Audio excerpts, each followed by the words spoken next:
mais là, il y a des conditions de vivre parce qu'il y a déjà pour augmenter. Il y a augmenter pendant 4 jours pour nous allons fermer. Mais il y a des situations où les autres vivre en fait en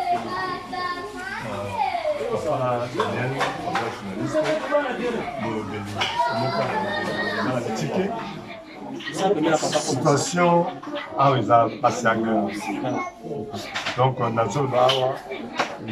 avec des larmes aux yeux.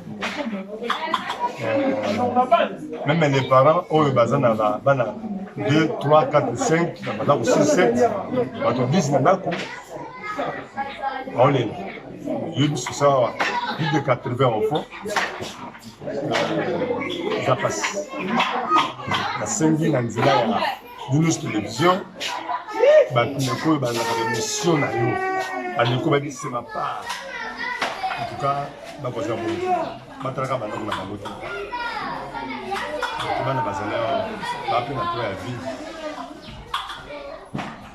que le coronavirus, il est plus que déjà le coronavirus, donc on a la protection. Zala, faut pas y aller. On n'a pas de cas, on n'a pas de cas chinés. Pour autant, nous sommes sous la protection divine, sous la protection de Jésus-Christ. Mais les Français inventent le creux dans la pointe d'oreille.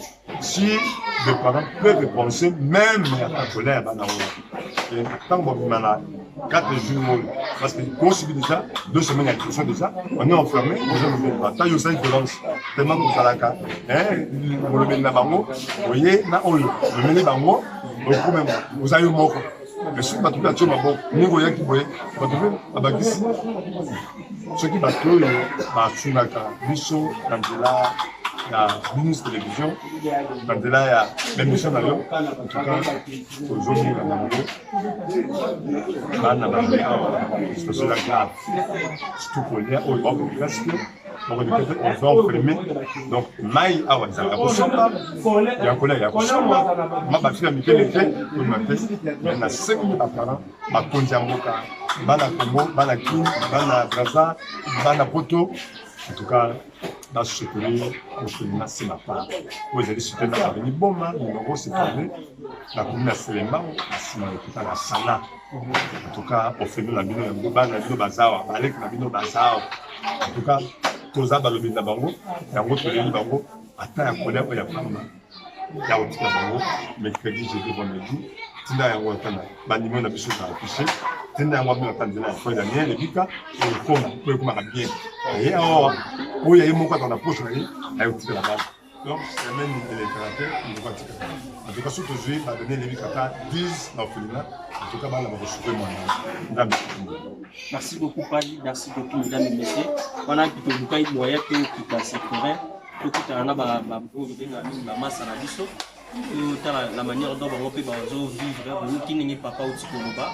Donc, de ça, les violences, il y a encore ma place, il y a féminin. Parce que déjà, le gouverneur déjà a ça qui n'a un discours que le lobby samedi, dimanche, lundi, mardi, pendant 4 jours, nous avons un et directement, je pensais aux orphelins, est-ce que Bango va vivre voilà pourquoi mon thème est tout ça qu'on appelle qui se terrain la situation pour moi déjà qu'on s'est présenté quand il y a un orphelin ou bazar masse là donc mon mon thème ici les prophètes n'enga lobby par rapport à la situation actuelle aux arbres s'est présenté dans la ville province de Kinshasa et mon mobile donc le corona n'a pas le pouvoir devant les enfants de Dieu mais c'est juste que on s'épargne était en zone Donc, Nzala, obligé donc de faire du temps au montagne. Donc, il faut la gêne, c'est aussi pour lire.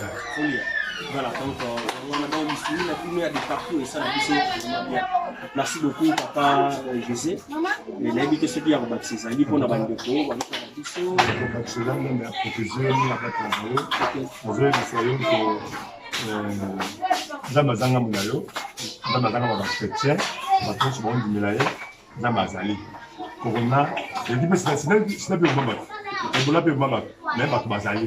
donc les gens vivront la vraie corona. Hein?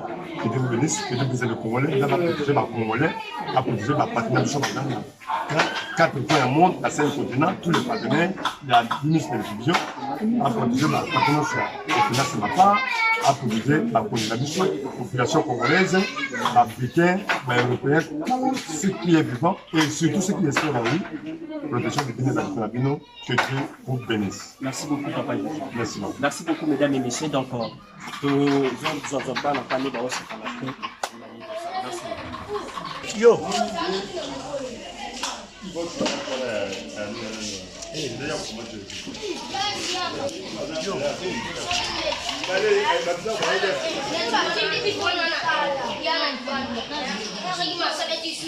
qu'on va dire que je suis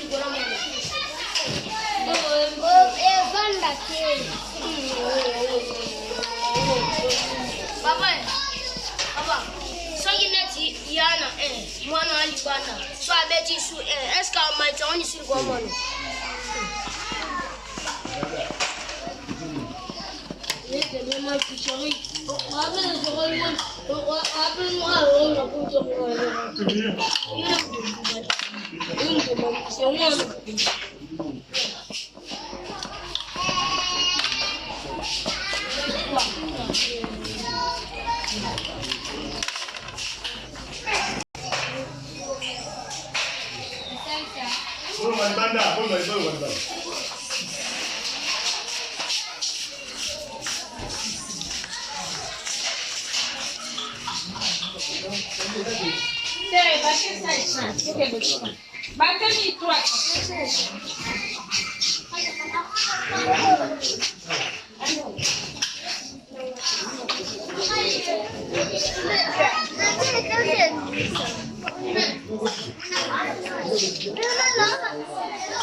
Mugaga, yo.